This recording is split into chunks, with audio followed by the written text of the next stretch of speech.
Imagine the West as you've never heard it. I was there, invisible, building, surviving, shaping the land and the towns, and yet no one gave me my credit. They sang songs about cowboys riding at dawn, about gunfights in dusty streets, about gold and glory. But they left out the people who kept the wheels turning when the law was absent, the nights were cold, and the claim jumpers were circling like wolves. I was one of those people. And I can tell you now, the West would have fallen apart without women like me. Welcome to First West Stories. Stories of our fathers. If you love our frontier legends and ancestors, drop a comment, like, share it with a friend, and subscribe. Most of all, stay till the very end, the wildest part is always waiting there. I arrived in Dodge City in the summer of 1878, just 16, carrying nothing but a worn satchel, my mother's locket, and a heart full of stubborn determination.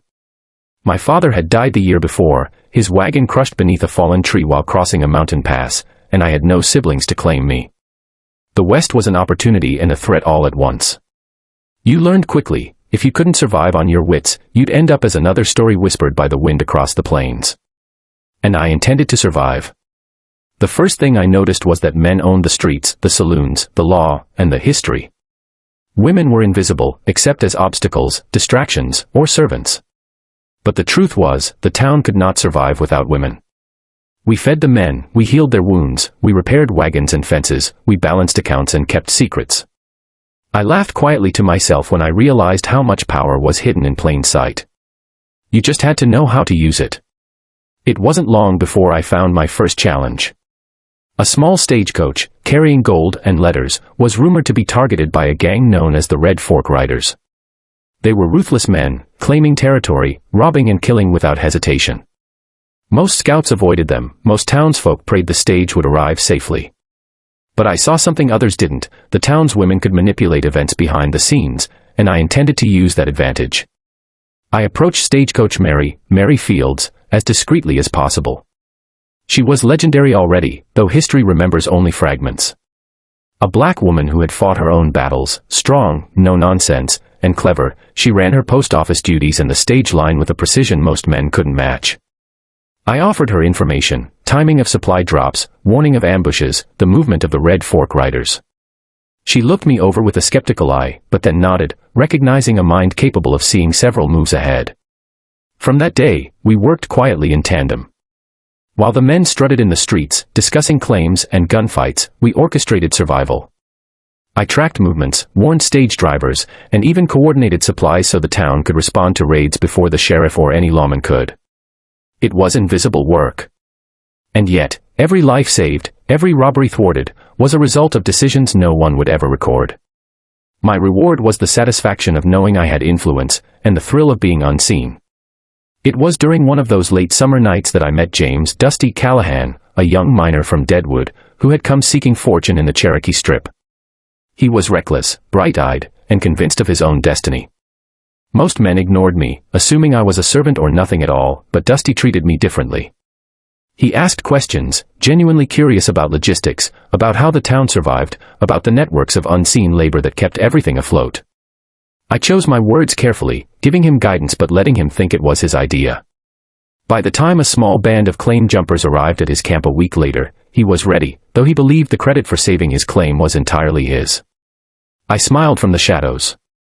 Then came the winter of 1878, a season that would test every skill I had learned. Snow fell early and relentlessly, turning rivers into ice, trapping settlers, and freezing supply lines. Food became scarce. Disease traveled faster than horses could. The men grew desperate, the cowboys rowdy, and tempers flared into violence. That's when my role shifted from observer to essential participant. I ran errands, yes, but I also became the town's informal strategist. I coordinated firewood distribution, scheduled water deliveries when wells froze, and even brokered peace between two families on the verge of a deadly dispute over a property line. Every night, I walked the streets, invisible under a hood, listening, taking note, making decisions that no official ledger or history book would ever record. I became, for all intents and purposes, the town's silent backbone. My work brought me into close contact with historical figures who would later be immortalized in stories that bore little resemblance to reality. One night, I found Calamity Jane sitting alone in a corner of the saloon, nursing whiskey and despair in equal measure. She had just returned from a failed venture up the Arkansas River, and a pair of claim jumpers were threatening her partner's claim. I whispered instructions, where to hide, how to signal allies, when to strike, and watched as she executed the plan flawlessly. The men credited luck or her courage. I credited timing, observation, and patience. It was exhilarating and terrifying. One misstep, one missed warning, and lives would be lost. But the more dangerous the situation, the more alive I felt. While the Cowboys were praised for heroics, I orchestrated heroics behind the scenes, invisible yet decisive. And every time someone thanked another man, I laughed quietly, relishing the truth that I had quietly tipped the scales. The Red Fork riders returned in early December. This time, they were bolder, taking larger caravans and leaving blood in their wake. The town was paralyzed with fear, but I had already anticipated their movements. I coordinated with Mary and a few other women who could ride and shoot. We staged false trails, diverted attention, and even sabotaged the gang's horses when they were careless. When the sheriff and the men arrived, they found an empty camp and unspoiled goods. They thought it was divine luck or clever men at work. In truth, it was the careful orchestration of women who nobody remembered. Through these months, I noticed a pattern in the men around me.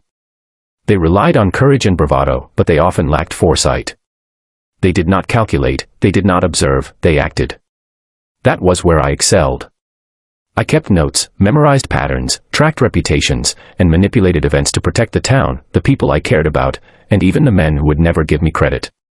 Every successful defense, every claim protected, every life saved, my invisible hand was there. By midwinter, the town faced a different challenge, a sudden smallpox outbreak. Officially, the local doctor handled the cases, but the truth was far more chaotic. Families were hiding sick members, supplies were running low, and panic was spreading faster than the disease itself. I organized quarantines, distributed herbs and medicines, and even negotiated with traders to bring in extra supplies under the cover of night. The men may have been celebrated for heroism, but it was precision, patience, and calculation that saved more lives than courage alone ever could.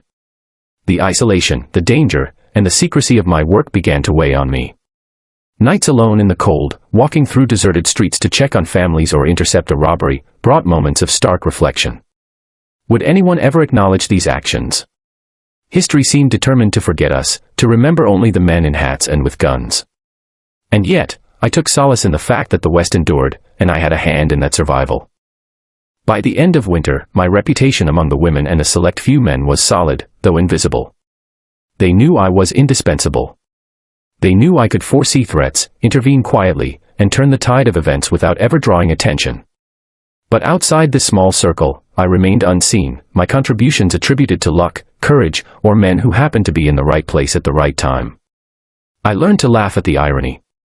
I learned that invisibility could be a kind of freedom. And freedom, in the West, was dangerous and beautiful. As spring approached, bringing melting snow, muddy streets, and new waves of settlers, I felt a growing sense of responsibility. I had seen firsthand how fragile life could be, how quickly the balance of survival could tip, and how invisible hands could prevent disaster, or allow it. I was determined not to fail. But the West is a place that tests patience and cunning, and I soon learned that even the best-laid plans could unravel in the blink of an eye. It began with whispers of a new threat, a gang of outlaws moving south from Deadwood, rumored to be more violent than any the plains had seen. They were looking to claim the town, to seize gold, and to take control. The men of Dodge City sharpened rifles and rode out in bravado, confident that courage and bullets alone would protect their streets. I shook my head quietly. Courage without calculation is vanity. And vanity in the West is deadly. I mapped the town in my mind, considered every alley, every rooftop, every supply route. I planned contingencies for every movement of the gang, orchestrated signals, and positioned allies strategically, always unseen. When the outlaws arrived, they were met with resistance they had not anticipated, hidden supplies, ambush points, and townsfolk who were quietly prepared. The battle was brief, bloody, and decisive. The men credited heroism. I credited timing and invisible strategy. And as the dust settled, I realized something. The West had room for heroes, yes, but also for architects. Invisible hands that shaped events, lives, and history itself. I was one of them. And yet, no one outside of those who directly benefited would ever know. My name would not appear in songs or newspapers. My face would not be painted on saloon walls. I would remain, as I had always been, invisible. But that did not matter. I had learned the West's most valuable lesson: influence is power, even when unseen. Survival is strength, even when unrecognized. And history, though blind to the truth, bends to those who act wisely, quietly, and with courage in silence. I rode out into the spring dawn, my boots leaving marks in the softening earth, thinking of the lives saved, the chaos averted, and the invisible hand that had made it possible. The men praised their heroics, the town sang of cowboys and guns, but I knew better. And in that knowledge, I found my own kind of victory. Spring arrived in Dodge City with a vengeance. Melted snow swelled the Arkansas River, turning it into a brown torrent that threatened to swallow bridges and roads alike. The air smelled of damp earth, smoke from chimneys, and the tang of gunpowder, the smell of a town on edge, waiting for disaster to arrive. I had been riding the outskirts, checking stage routes and listening for whispers of trouble, when the news came. A new gang had been spotted moving south from Deadwood, larger and more ruthless than the Red Fork Riders. Their eyes were on the growing gold shipments, the stagecoaches, and, worst of all, the town itself. Most men met this news with bravado. They mounted horses, polished rifles, and boasted of courage in the saloons. I met it with calculation. Bravery alone would not protect the town. Lives would be lost without strategy, and I was the only one thinking beyond bullets and swagger. I had spent months mapping every alley, every rooftop, every supply cache. I knew the townsfolk's routines, their strengths, and their weaknesses. And, most importantly, I knew who would panic first. I started with the women. While the men polished guns, the women were preparing defenses without ceremony. They reinforced doors, hid families in barns and cellars, and learned to shoot if necessary. Many of them were frightened, but they trusted me enough to follow directions.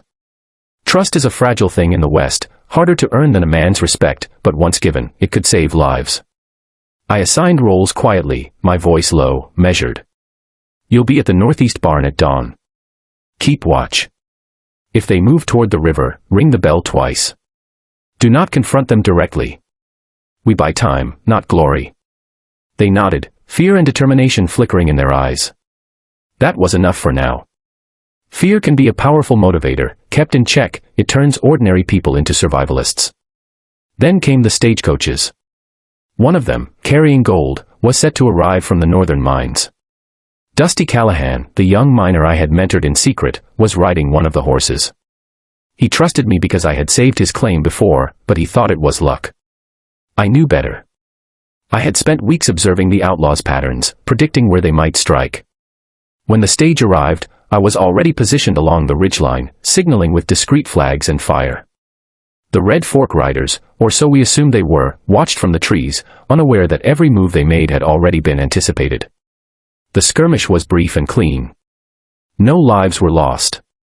The stage arrived safely. Dusty cheered and high-fived other miners, believing in heroics and chance. I smiled quietly from the shadows. No one saw me. No one credited me.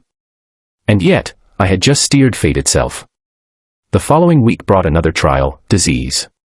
Typhoid had struck a few settlers in the mining camps, spreading faster than the men could recognize.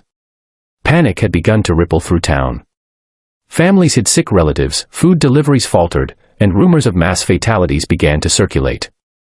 I spent nights in frozen barns, organizing supplies, rationing water, and even sneaking into homes to leave herbal remedies and instructions for sanitation. Men believed the doctor was managing the crisis, but it was strategy, observation, and relentless vigilance that slowed the outbreak. Calamity Jane appeared one night, frustrated and angry. She had been trying to help but lacked the foresight I had.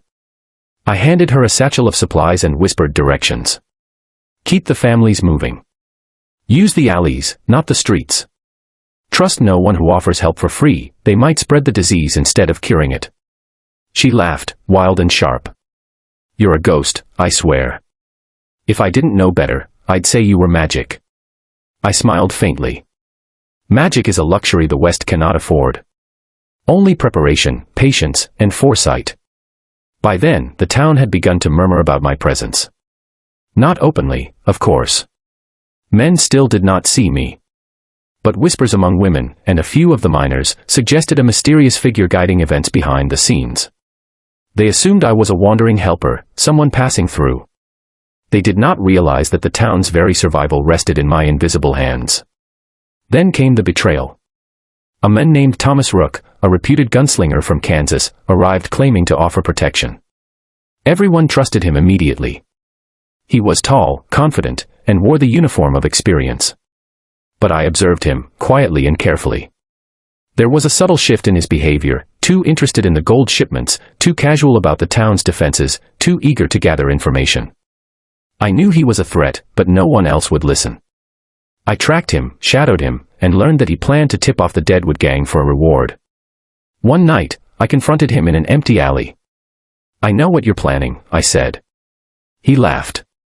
"And what will you do? Stop me? You're a woman. You know better than to think you can." I smirked. "I've stopped bigger men than you, and without anyone noticing. Try me, and you won't see the sunrise." He hesitated. And for one fleeting moment, I saw respect flicker in his eyes, quick, wary, and grudging. I let him go, for now. The battle of wits had been won, but the war was far from over. By mid-April, the Deadwood gang had arrived in earnest. They were bigger, more brutal, and faster than anticipated. Men rushed to arm themselves, cowboys mounted horses and shouted bravely, but I remained calm. My preparations were meticulous. I had placed lookouts, created escape routes for families, and even set small diversions that would confuse the outlaws long enough for townsfolk to respond. The first confrontation occurred at the river crossing. Men fired indiscriminately, creating chaos. I positioned myself atop the ridge, signaling discreetly. Families moved through back alleys. Merchants hid supplies in hidden cellars. Dusty and a few miners formed a human shield for the gold shipment. When the dust settled, there were no fatalities among the townspeople. The gang had been repelled, not by courage alone, but by strategy, foresight, and invisible guidance. The men received the praise. They cheered, raised their hats, and told stories of heroics and luck. I stayed on the ridge, invisible, my heart steady but racing. Luck, I thought, is what they call preparation when they don't understand it. The spring also brought personal reflection. I had begun to understand the cost of invisibility. Every night, I walked the streets alone, reviewing events, adjusting plans, and watching the men celebrate the victories I had orchestrated. There was humor in it, quiet, bitter laughter, but also a deep sadness. In a world that praises spectacle, the quiet hands that prevent disaster are forgotten. My own reflection stared back at me from shop windows and river pools. Who am I? I asked myself. Invisible. Essential. Uncredited. Necessary. I thought of the women who had come before me, who had guided stagecoaches, tended the sick, or negotiated with hostile tribes. Their names were lost to history. I feared mine would be too. And yet, there was pride in knowing that my work mattered, even if it would never be sung in songs or chronicled in newspapers. Survival is the truest measure of influence, and I was shaping the West, even unseen. By late April, I had begun mentoring a small group of women. They were young, capable, and overlooked, like me. I taught them how to read the land, anticipate danger, and influence events quietly. I taught them how to save lives without being noticed, how to orchestrate victory without claiming glory, and how to wield the greatest power in the West, invisibility. Together, we became the hidden architects of Dodge City. The gang had retreated for now, but I knew they would return. The town was growing, gold shipments increasing, and rumors of the Deadwood Outlaws persisted. The West was a land of opportunity, yes, but also of consequence. Every decision had a ripple, every action a cost. And I was learning, slowly, how to navigate that balance between influence and survival. At the end of each day, I would stand on the ridge overlooking the town. Smoke from chimneys curled into the sky. Children played in alleys. Cowboys laughed, unaware of the traps and plans I had laid to protect them. Women moved silently, carrying out the tasks I had assigned, lives saved by careful orchestration rather than heroics. And I realized that the West would always remember the gunmen, the cowboys, the showy heroes, but it would never remember us. And yet, we persisted. Because invisibility is a kind of power, and the West needed it more than it needed applause. The summer heat of 1878 pressed down on Dodge City like a living thing, heavy and unforgiving. Streets shimmered with dust that clung to skin, clothes, and patience alike. The outlaws had retreated north, but that was little comfort. News came in whispers. A larger gang, smarter and more ruthless, had been spotted along the Santa Fe Trail. Men who prided themselves on courage grew uneasy, and their bravado began to crack. I, however, had little fear. I had learned long ago that courage alone is worthless if it is blind. Planning, observation, and invisibility were far more effective weapons. It was in this simmering tension that I noticed Thomas Rook again, the man I had confronted months earlier. He had not left the region as he claimed. Instead, he had ingratiated himself with the sheriff, presenting himself as an ally. Nobody suspected him, and I could not reveal my suspicions openly without inviting doubt upon myself. A woman in Dodge City with knowledge of outlaws and strategy was seen as eccentric at best, threatening at worst. My survival depended on subtlety. I followed him quietly along the river at dawn, watching him meet with strangers whose faces I did not recognize. I observed their gestures, their whispered words, the way they marked supplies. It was enough. He intended to tip off the new gang, ensuring their attack would succeed. I clenched my jaw. I had anticipated threats from outlaws before, but betrayal from within the town itself was far more dangerous. If the men discovered this, they would blame the wrong people, or worse, the wrong people would act rashly, costing lives. That night, I convened a small council of the town's women, those I had mentored, those who had proved capable of discretion and courage. Together, we planned a way to intercept the gang without exposing ourselves or tipping off Thomas. We laid false trails, created hidden supply caches, and placed signals across rooftops and alleyways. Every night, I moved through the streets as a shadow, invisible to all but my trusted allies. It was exhausting, both physically and mentally, but necessity makes endurance a kind of instinct. Then came Dusty Callahan. I had trusted him once, guided him to protect his claim, saved his life, and yet he had begun to doubt me. "Why do you always disappear when things get tough?" he asked, frustration in his voice as we inspected the southern approach to town. "Why not ride with us? Face them directly." "Because bravery alone will get us all killed," I said softly. "You may think courage is enough, but it is strategy that saves lives. Watch, and learn." He shook his head but did not argue. Some lessons must be learned through observation. The gang arrived on the third night, under the cover of darkness. Horses clattered across the ridges, lanterns bobbed like fireflies in the distance. Thomas Rook was with them, his betrayal confirmed by the way he signaled from a hidden ridge. He had given them intelligence I could not have guessed, except that I had already anticipated such treachery. I signaled to my hidden allies. Lights blinked in sequence, doors were shut, families moved through secret alleyways, and supplies were shifted out of harm's way. I positioned myself atop a ridge with a clear view of the main street. From there, I could coordinate the townspeople, warning them, guiding them, and manipulating the flow of the battle without firing a single shot. The skirmish was chaotic. Gunfire echoed against the buildings, dogs barked frantically, and frightened families scrambled for safety. Men shouted orders, often contradicting each other, and several were wounded because they had failed to follow the safest paths I had prepared. Meanwhile, the outlaws, confident from the intelligence Rook had provided, advanced too boldly.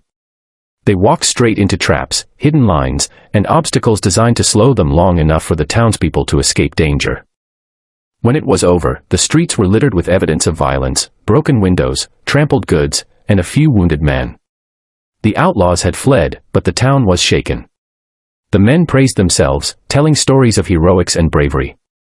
Dusty even got his name in the local newspaper for a daring defense he believed he orchestrated. I stayed silent, perched on the ridge, heart hammering. I could see Thomas Rook retreating toward the hills, a smug smile on his face.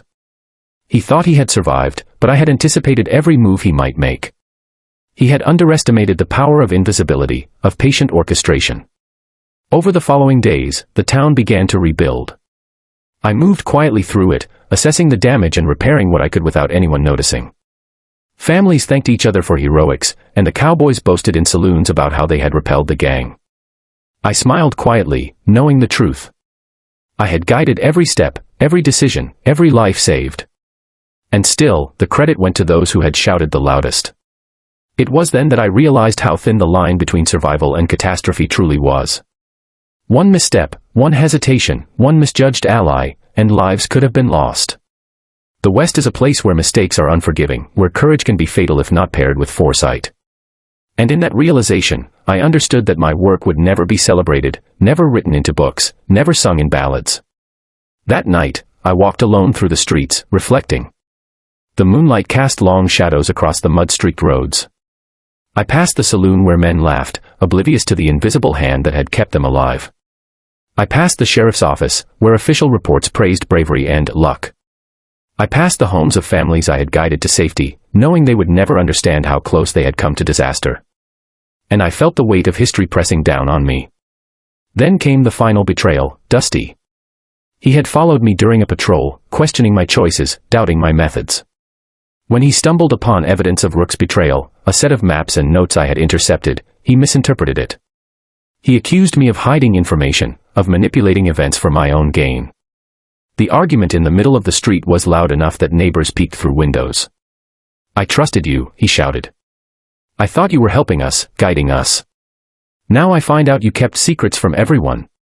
"I kept secrets to protect lives." I shouted back, the rage and exhaustion I had held in for months spilling out.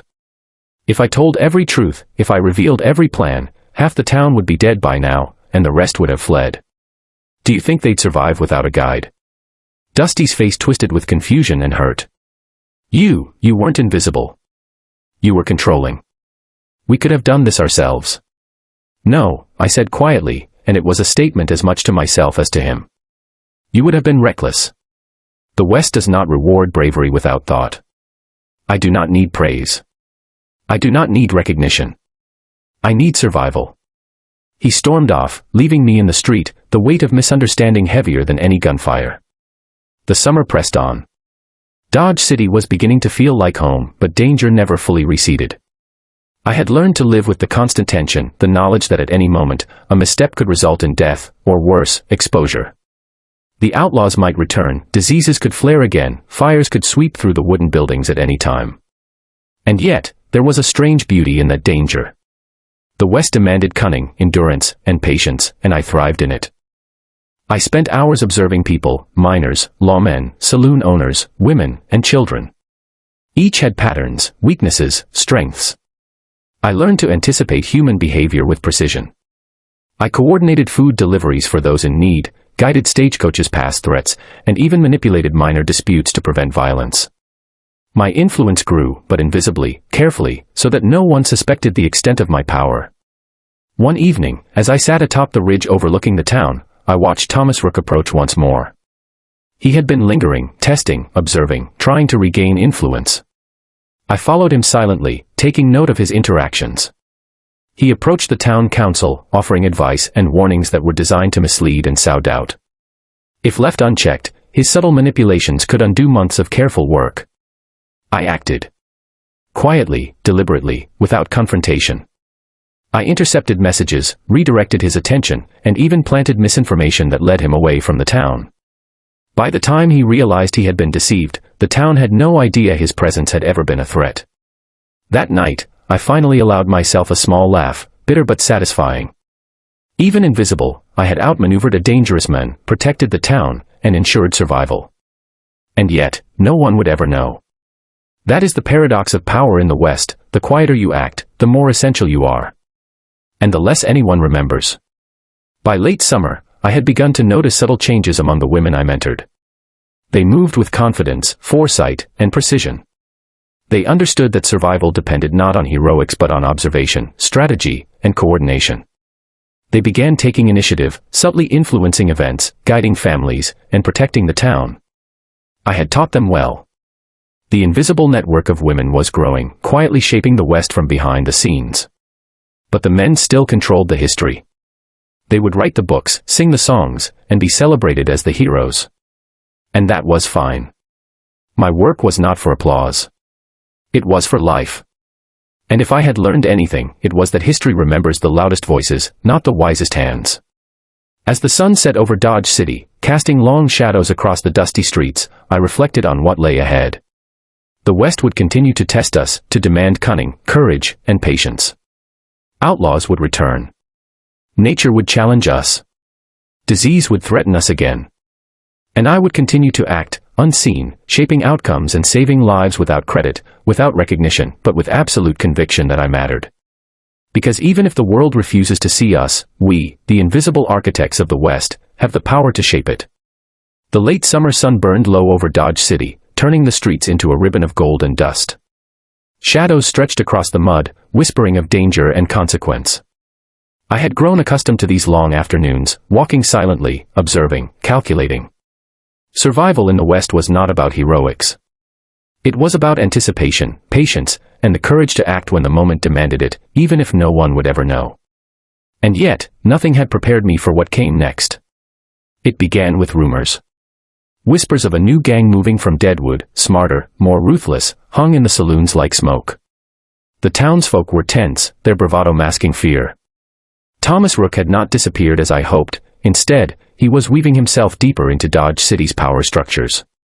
He claimed to be a mediator, a protector of the town, but I had learned to read men like him. He was dangerous, subtle, and ruthless. I knew that if I didn't act, his influence would lead the town straight into disaster. But confrontation would be perilous. The men trusted him, and any challenge from a woman, even one who had quietly saved lives, would be dismissed or punished. I needed a strategy, precise and invisible, that would neutralize Rook and the gang before they could strike. The first move came from within the town itself. A small fire broke out in a merchant's warehouse near the river, coinciding with the arrival of Thomas Rook's hidden allies. At first, it seemed coincidental, a spark in dry wood, perhaps. But I knew better. It was a diversion, designed to pull men away from strategic points, to weaken the town's defenses before the outlaws arrived. I moved quickly. Inside the building, I found a young boy trapped beneath falling beams. The fire roared around us, smoke choking the air. I lifted him with every ounce of strength I had, dragging him through the flames to safety. Outside, the townspeople panicked, unsure where to begin. I directed them to form human chains to pass buckets of water, to contain the blaze. My orders were followed with hesitant obedience, the sort of compliance that comes from trust built over months of quiet action. By nightfall, the fire was controlled. Damage was limited, but the message was clear: danger was closer than anyone realized. I returned to the ridge overlooking the town, exhausted, my skin scorched, my lungs still burning from smoke, and watched. The Red Fork Riders, or their successors, were not far behind. It was then that Dusty Callahan returned to my side. He had seen the fire, the chaos, and realized my role, perhaps for the first time. His expression was a mixture of awe and guilt. I didn't understand, he said, voice low. You were guiding everything. The fire, the defenses, the families. I thought I was helping. You were helping, I replied. You just didn't see the whole picture. Courage is easy. Foresight is rare. Remember that. We didn't have time for more conversation. Reports came of the gang sighted along the outskirts, scouting, testing the town's defenses. Men mounted horses, guns polished and ready, though few understood the danger they truly faced. I organized signals, mapped the streets in my mind, and prepared contingencies for every possible move the gang might make. Every alley, rooftop, supply cache, and family route was considered. I even anticipated betrayal. Thomas Rook's duplicity had taught me that some threats wore familiar faces. The confrontation came at dawn. The gang approached from the east, horses kicking up dust clouds that shimmered in the early light. They expected to intimidate, to claim the town with a show of force. They underestimated the invisible hand that guided Dodge City's every response. From the ridge, I signaled to hidden allies. Families moved quietly to safety. Merchants locked goods in secret compartments. Women carried water and ammunition to strategic points. Miners and stage drivers followed subtle cues, placing themselves in positions that would protect vital resources without direct confrontation. The town was ready, though the men did not know it.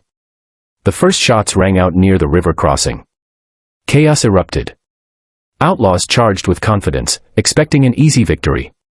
Instead, they were funneled into narrow streets where escape routes had been blocked or redirected.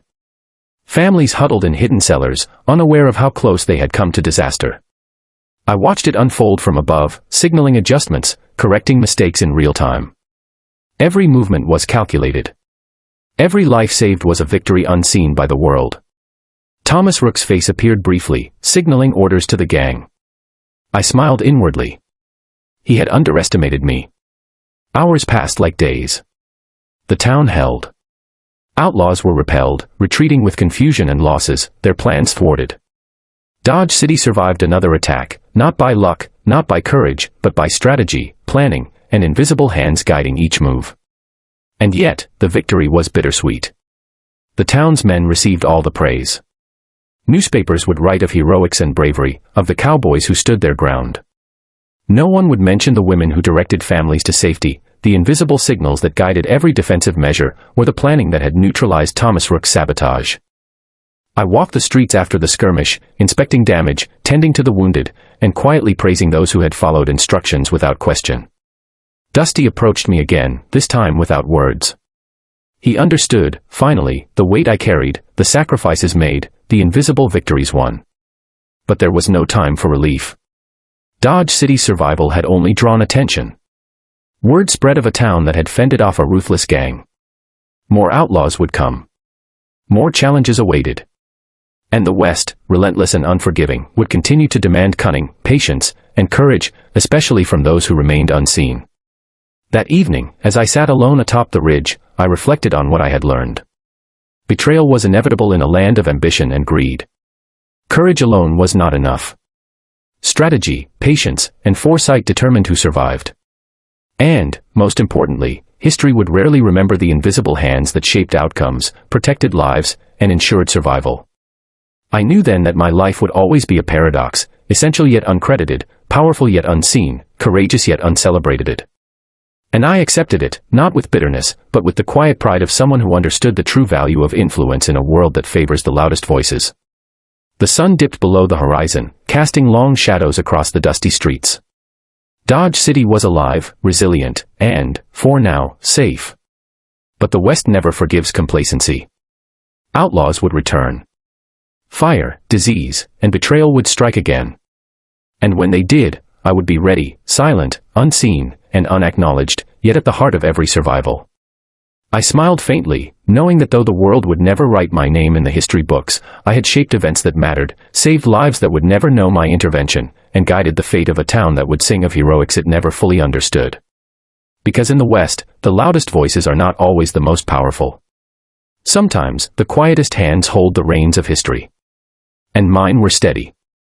The first snow of 1879 fell softly over Dodge City, delicate flakes drifting into the dusty streets as if trying to cover the scars of the summer. The town looked peaceful now, almost serene, but I knew better. Beneath the quiet, the West still roared with danger, outlaws plotting, rivers swelling, disease waiting to spread. And yet, this winter brought a moment of reflection, a rare pause before the storms of fate returned. I had survived another year, and in doing so, had shaped more of Dodge City's story than any lawman, cowboy, or miner could imagine. I was invisible, uncredited, yet indispensable. The town had endured fire, disease, betrayal, and armed assault, all under my careful orchestration. And yet, not a single soul outside my closest allies realized the truth. I walked the ridge at dawn, watching smoke curl from chimneys and children play in the alleys, their laughter a fragile testament to survival. I could see Dusty Callahan moving among the miners, unaware of how close he had come to death multiple times. He had finally begun to understand, silently, that his victories were often guided by a hand he could not see. And then I saw him, the shadow I had feared yet anticipated, Thomas Rook. He had returned, bolder than before, testing boundaries, sowing subtle discord. He approached the outskirts with a quiet confidence, believing he could manipulate the town once more. But this time, I was ready. I shadowed him, studying his patterns, his allies, the way he attempted to influence the townsfolk. He still had charm, still had the deceptive smile that made men trust him, but I had grown wiser. My network of women, mentored, trained, and capable, was stronger now, ready to act without hesitation. They were my invisible army, each step, each observation, a mirror of my own vigilance. That night, I intercepted Rook alone near the river crossing. I confronted him quietly, deliberately, ensuring no one else witnessed the exchange. "You've come too far this time," I said, my voice low but firm. "The town is under my watch now." He smirked. "And what will you do?" "Expose me." "They'll never believe a woman over a man." "I won't need to expose you," I said. "You've underestimated me for the last time." I had already laid plans to isolate him from the gang, redirecting supplies and signals, turning his own tactics against him. By the time the gang realized their incitement had been neutralized, Dodge City would already be fortified, families safe, and the outlaws misdirected into traps I had set weeks before. The confrontation with Rook was subtle but decisive. I did not shoot, did not strike. I moved strategically, using misdirection, whispers, and calculated fear. By the time the gang reached the town, their confidence had faltered. Ambushes, decoys, and prepared defenses awaited them. And when the first shots rang out, I watched from the ridge, guiding allies, ensuring that the chaos did not endanger the innocent. It was over by midday. Outlaws fled, humiliated, and Thomas Rook disappeared once more, his influence nullified without a single soul realizing how close he had come to toppling the town. The men received accolades. Dusty's name was in every saloon tale and newspaper story. Calamity Jane was credited with a handful of daring feats. And I remained unseen, a shadow in the background, smiling quietly at the truth. Dodge City had survived because of foresight, calculation, and patience, the invisible power I had wielded. As winter deepened, I allowed myself a moment of reflection. I walked through the town in the early morning, observing families, women, men, and children. I thought of every life I had influenced, every disaster I had prevented, every subtle maneuver that had ensured survival. There was humor in it, yes, in the irony that the loudest voices were celebrated while the architects remained anonymous. But there was also a profound satisfaction. Influence without recognition, I realized, is a power more enduring than fame. I sat near the river that cut through the town, the water running steady and cold, and thought about the women of the West who had come before me. Stagecoach Mary, Calamity Jane, countless others whose names were whispered or forgotten entirely. We shaped this land silently, our deeds overshadowed by spectacle and bravado. And yet, the legacy we left was indelible. The town thrived, the families survived, the West endured. It was then I realized the true measure of influence, not applause, not newspapers, not songs sung in saloons, but the lives that persisted, the families that flourished, the town that endured. My work would never be celebrated openly, but it had mattered more than any accolade. Survival, in its rawest form, is the ultimate recognition. I returned to my cabin that night, weary but resolute. Dusty stopped by, lingering longer than he usually did. I finally understand, he said quietly. Everything we survived, every disaster avoided, you guided it all. I nodded, accepting the acknowledgement in his eyes, knowing it was as close as I would come to recognition. I didn't do it for credit, I said. I did it because it had to be done. He smiled faintly, understanding the weight of that truth. Some lessons, he realized, were only grasped through observation, patience, and the humility to recognize unseen guidance. The months passed. Dodge City settled into a fragile rhythm. Stagecoaches came and went, miners worked claims, and families built homes. Life continued, as it always does, indifferent to heroics and invisible labor alike. I continued my work, quiet, deliberate, uncredited, ensuring the town survived each day without fail. And yet, I could not help but wonder about history, how it remembers the loud, the bold, and the visible, while the architects, the strategists, the invisible hands, are often erased. Perhaps that is the West's greatest paradox, the ones who shape it most profoundly remain uncelebrated, while those who act in spectacle are immortalized. I smiled quietly to myself, knowing that I had made the West what it was. Every stagecoach that arrived safely, every family that survived, every life preserved was a testament to invisible influence. The cowboys, lawmen, and outlaws would be remembered, but the hidden architects, the women like me, would remain ghosts in the history books. And yet, we mattered. More than anyone could know. I stood atop the ridge one final time that winter, watching the snow settle over the town, softening the scars of summer battles. I thought of the lives I had touched, the threats I had neutralized, the careful orchestration that had preserved Dodge City. And I realized, in that quiet, reflective moment, that the West is not shaped by guns or bravado alone, it is shaped by those who act wisely, decisively, and without need for recognition. And then I thought of you, the one listening to my story.